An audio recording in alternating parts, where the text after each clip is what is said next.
Hello guys, ngayong August, ting harvest na dito sa dates. Monto yung products nila sa Saudi. Ito mga products nila, yung mga tawag nila products nila.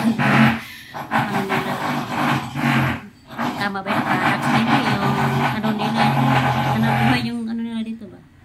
Basta tuwa pa ilang kalubian. Yan na, harvest. Itong farm sa ano ng lahi. Ayan, binibinta nila. 10 isang sandong. Mura na pag ting harvest, mura pag hindi, kung hindi ting harvest, mahal siya, 25, 20 isang ganyan.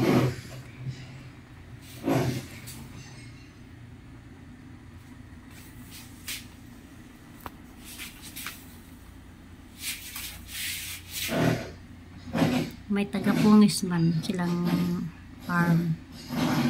Malaki kasing farm nila.